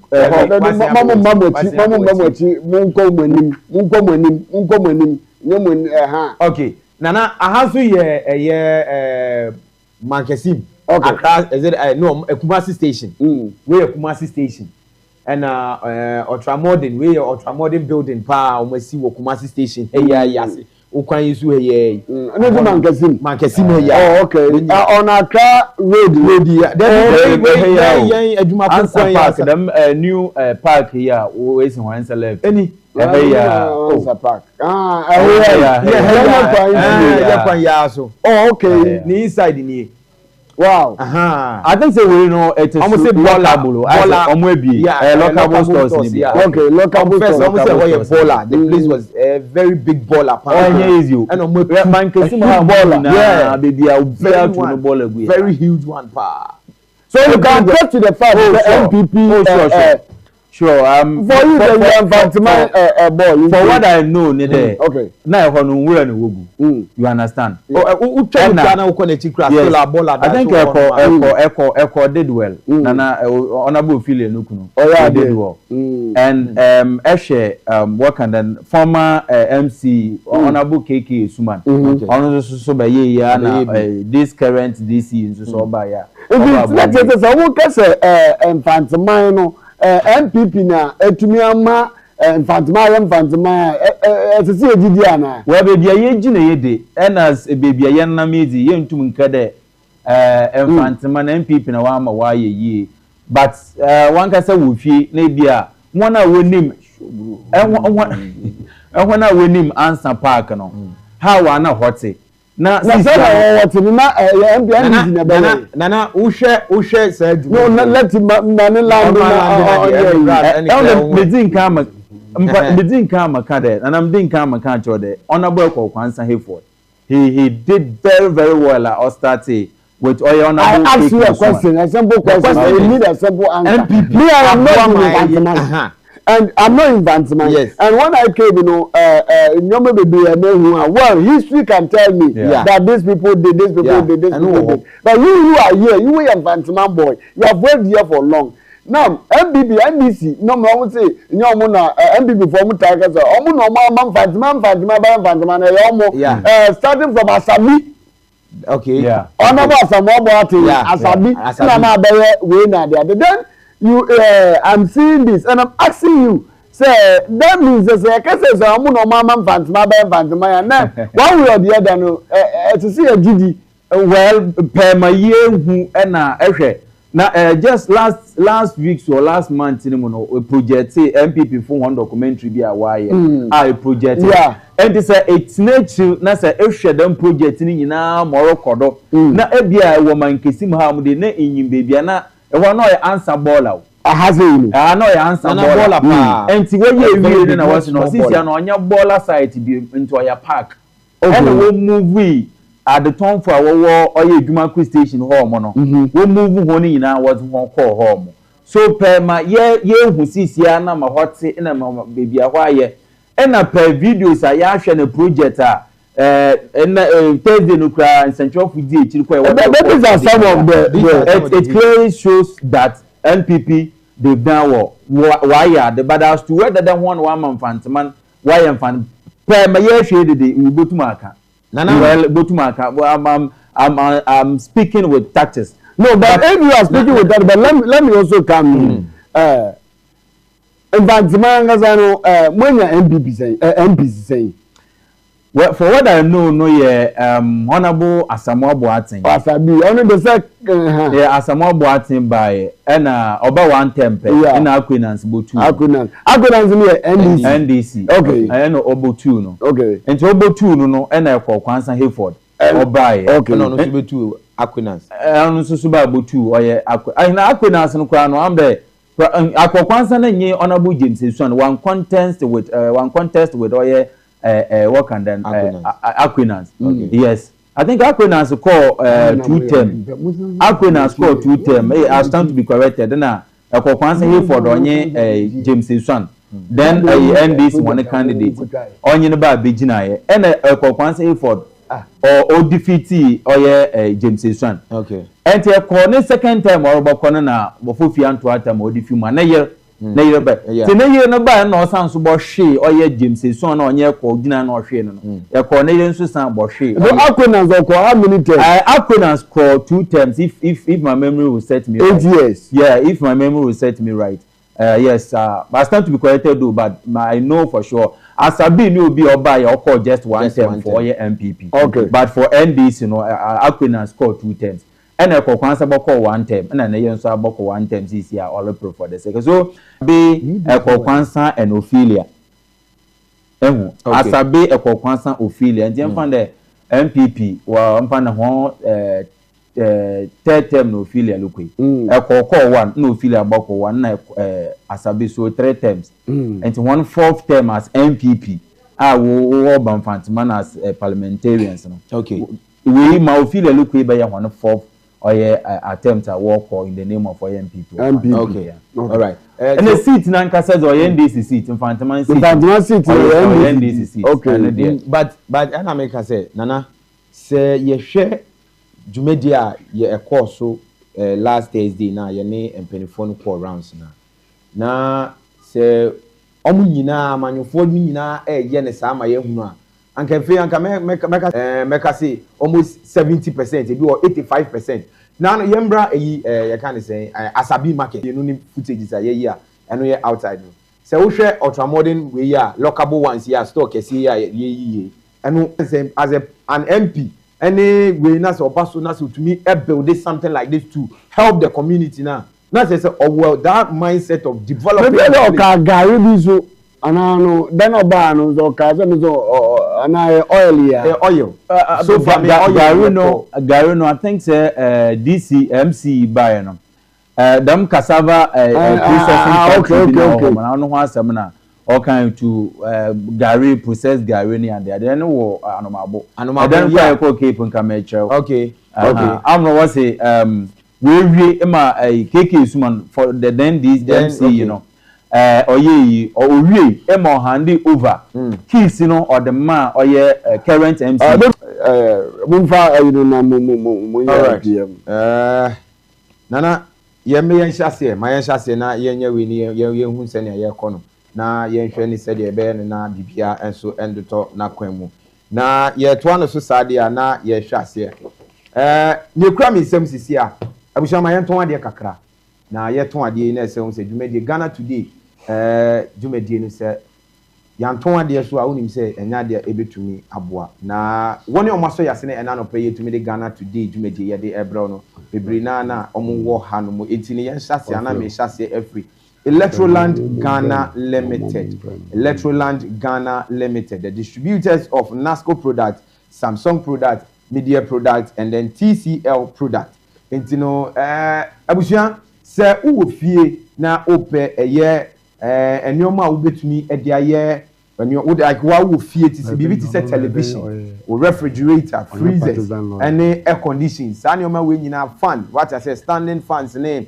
You can say blenders no money ade sanoma we nyina no ubenye bi e de ama wankasa ohu a e wo se o ti ase sanoma we ade bia enei ene na ebo afie enya afi na wo ba betwi mako kane no ye se fa yowa fa sei na fa sei ye hwe gum ene twi da bi ene blender ba unya NASCO blender yi bia wa ubutumi ye den utumi eye bibi afiansa na fa sere ba kosi jaso ye be hiti so ye be sei da bi e be che entino se utumi nya eye kettle now so udi hiti so na mana ye simple said ye be ya dwumadie no bibia be de dana kwamu patupa na kane no anka first in TV what you say etikopo afina akohwe na so enei NASCO TV aba Samsung TV Media TV sana TCL TVs na ni nyina aba flat smarter ebobo den mu a wa ubana uduru ha we say den mu de bibia e de dana kwamu sanso na kane yanka ye be ga jo say pe bibima me fe hu me ho ni nyina atwam enei unya air condition ni bia o de boden mu adan ni mu nyunyu kama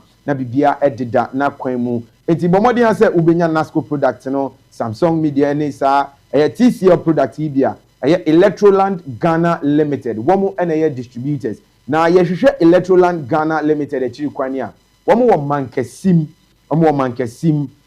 market no omo ne the same building omo ne MTN ena ehye ena omo ye opposite with Frames Oil eno wo Accra Road no so ni nyina ewo mankesimu a uhu omachiri kwan a ubetumi ene omo atwetwe nkomo se ebia na opese wo baabi ena opese wo ni omo twetwe nkomo so a ubetumi afrom 0208 959 309 0208 959 309 ana ubetumi ase from 0245 880 341 0245 880-341. Ubetimi afre empenifo na woni omo atwetwe enkomo. Electroland Ghana Limited womo say correct distributors of home appliances. Abushanda akwaya joda me sure the efi wofie eruko adwuma bi okra na asabio ahoden na pomuden hyeda anyi ho ntentum na anko adwuma no pe kafra why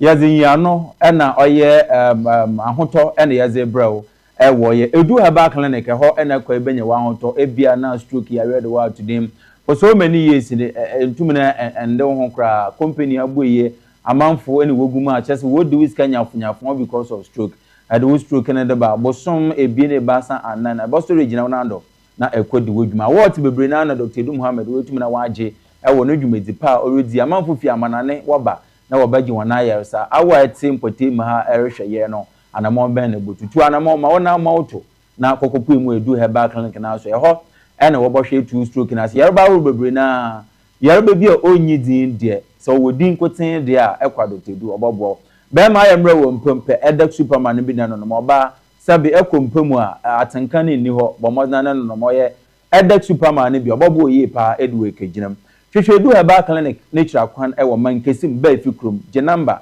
enye Dr. Ndinkomo ewo 0201 044221 0201 Abusua ma yento aso ese na mekanfo e de akere wo se school sem no de eye ade bi a eye adutwamu pa na meka akere wo se school yi na no September yara e na yede ebie school a school for asase eco school na wo mu ko school yi de na bia na wo so wo ba no ba bia wo ko school no ene abamu se wo se wo yi wo ba no efri ba bia den owo no na wo sande ne eba eye school fufuro se ne sa de na mekanfo school pon ba ko ebetumi aboawo se de ebe ya wo nso wo ba no betumi enya eye nyamesuro ene bambo kese bi eba wo ba no hwe na anu eye akoda bi a wo ko school na se ode eye se ma me ho mfa me na se ene ade bia no complaints na ekoso ene ye kanfo school pon kese ba ko e de ama school yi betumi aboawo teacherfo ewo nyamesuro no mo di nyamesuro so etete nkoda no se de ebe ya nkoda no so betumi abenyini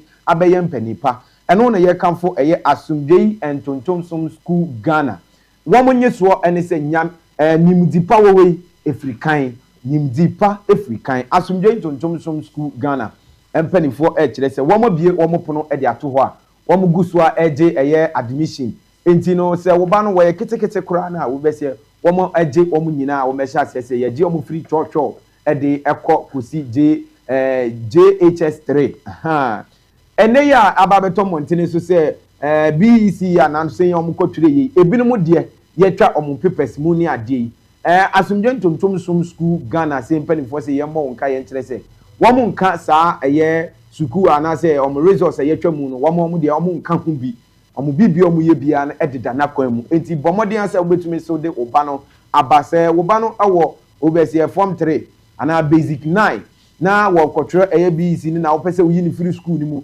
na wo di ni wura baabi a wo betumi atwero ma wetumi apase de a fanebra eye asumdwei entontomsom school Ghana school yi ewo boarding facilities a bibia ededa na kwan mu environment no bibia eye conducive for eye enkoda no betumi de wonso oba no aba sanso no omoji day student a wo de ne ba ono so ebibia ededa na kwan mu wo betumi afre empanifo ewo 0243 444 864 0243 444 864 frempanifo na woni omontwetwe enkomo na ubenya emunchire mu ebro medie yiso abusia mayankanfo asumdwe entontom som yemfa maw ewiembre mu esoma wa bobade ewo wiase afa na nyina eye asumdwe entontom som mepocho nsumu anampo de oha obi da wodo ebusua na afere mu no sabi obi anye ye we ebusua no obi oho mu a afi bia na oda nyimpe basa ewu ebusua no nyina eye nnume bia oda wa abrabɔso etu anamaw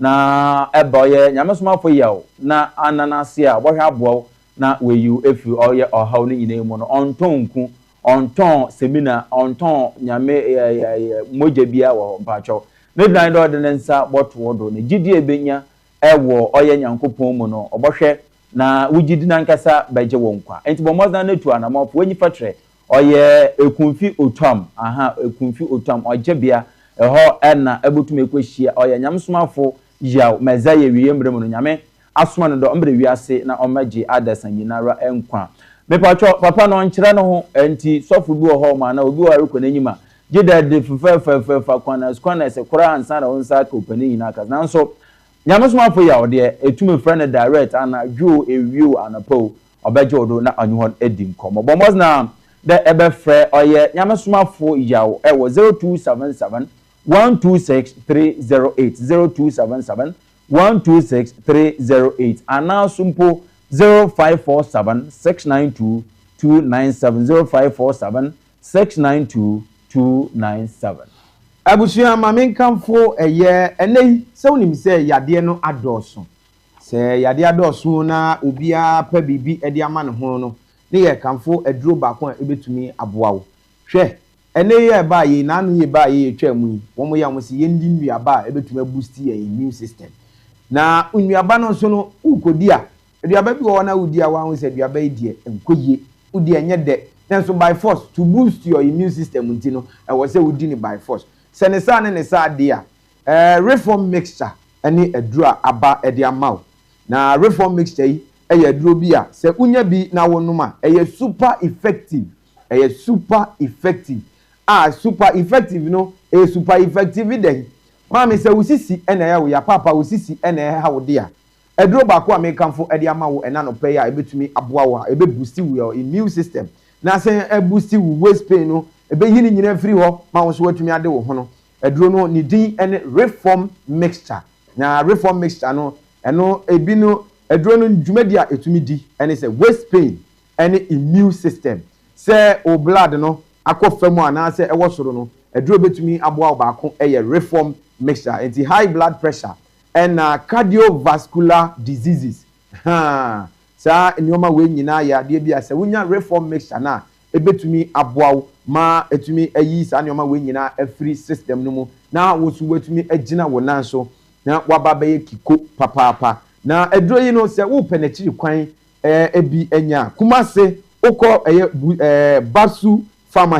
Babsu pharmacy okọ ho a ubenya bi atu akwakoton ene ye kan ye se adwuma ni o man mu reform mixture aba e de ama wa se also upe adwuma ni bi aya ubetumi akwakotu na wanso akwakoton se de be ya so benya okakrawa egu ubotom entini kumase Babsu pharmacy okọ ho a wonsa ebeka bi sana Colinac herbal eno so okọ ho a ubenya bi Danny herbal eno so okọ ho a ubenya bi Mystic herbal eno so okọ ho a ubenya bi Apidank herbal eno so ubenya bi sana Freddie Men's herbal omu nyina okọ ho a wonsa beka bi PFA herbal wonso okọ ho a ubenya bi atu akwakoton sana Ja herbal eno ewo go so entini go so fu nyina mutumi enko eye Ja herbal okọ ho no mu a ubenya aduro yi bi akwakoton sana Sewa herbal eno wo mampon a eno so okọ ho no ma ubetumi akwakotu aduro yi bi na wonso de afam na waton na wanya okakrawa ede agu botom frempanifo na woni omo twetwe nkomo mo a ebia herbal wonso wo pese ogibi kogu herbal ho no obetumi afrempanifo 0509 616 266 0509 616 266 and I said 0244 626 166 0244 626 166 and 0243 565 926 0243 565 926 Dr. Ajiman, the heart doctor. Now we know entry and come. Abusia asundai abrana eya afraba wada su ni nyina ye de enyina ababa beye oye incentre adwuma mepa acho akwanya no wetumi na waba ode ama agenkwa media college wo ma odam akwanya no ema wada so etumi na abam ewo oye ekwan sonko so bomozen na braba peke oye form ewo hene front desk hade mepa acho ebia na epede be DJ epede be MC epede be morning show host epede be newscaster epede be camera operator ana sumpo de pede be marketer bomos na brana yanyo endi enkomo ewo kwan sonko so na yetumi na yamwo ma onso da so no ontumi na ombre mepa chow se adeba